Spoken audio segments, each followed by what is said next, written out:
আজকে অনেক দিন পর তোমাদের জন্য নিয়ে আসছে হচ্ছে আমার কেক মেকিং ভিডিও।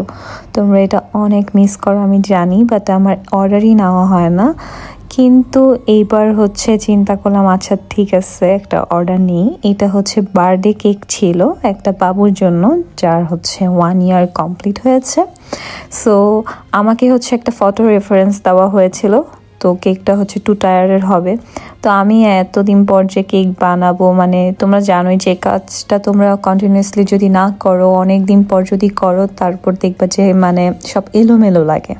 তো আমারও সেম থিং। তারপর আবার চিন্তা করতেছিলাম যে 2 টায়ার কেক হবে, সো আরও বেশি ঝামেলা হয়ে যাবে। তারপরও বিসমিল্লাহ বলে শুরু করে দিয়েছি। তো এই কেকটা বানাতে আমার হচ্ছে 2 দিন লেগেছে।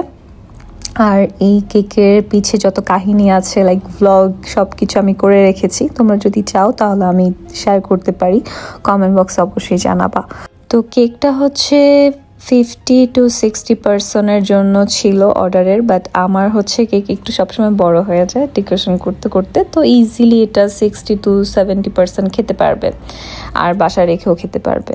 তো কেকটা হচ্ছে ফ্লেভার হচ্ছে আমার সিগনেচার ফ্লেভার, যেটা সবসময় আমার থেকে নিত তোমরা জানো, সেটা হচ্ছে বেরি শর্ট কেক, মানে ফ্রেশ স্ট্রবেরিজ, আর তার সাথে হচ্ছে স্ট্রবেরি সস আর ভ্যানিলা বাটার ক্রিম আর ভ্যানিলা ময়েস্ট কেক।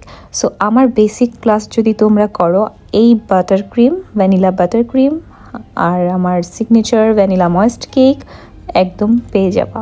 সো কোনো আহামরি কিছুই না। অনেকজন মনে করেছে এটা হুইপিং ক্রিম দিয়ে করা হয়েছে, বাট আমি হুইপিং ক্রিম দিয়ে কাজ করি না। আর 2 টায়ার কেক তো আরও বেশি করি না, কারণ এত বেশি স্টেবল থাকে না, অনেক রিস্কি হয়ে যায়। আর বাটার ক্রিম দিয়ে কাজ করলে একদম সুন্দর মতো সব কিছু থাকে।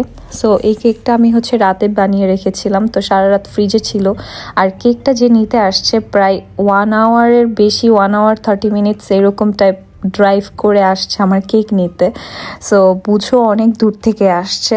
তো এই জন্য আমি চাচ্ছিলাম কেকটা একদম রাতে আমি সেট করে রাখবো, তো বাটারটা একদম জমে যাবে, তো নেওয়ার সময় কোনো প্রবলেম হবে না।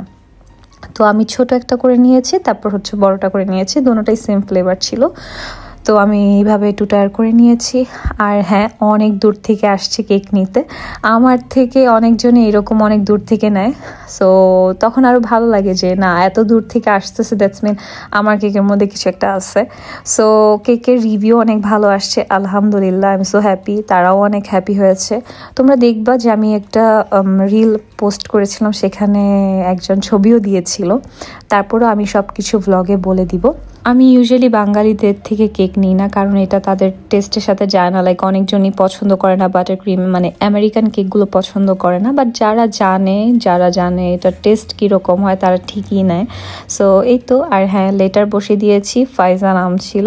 সো কেকটা কেমন লেগেছে অবশ্যই জানাবা। এটা পরের দিন সকালে ছিল, মানে যে কাস্টমার আসবে তার 1 ঘন্টা আগে আমি সব কিছুর পিকচার তুলে নিয়েছি।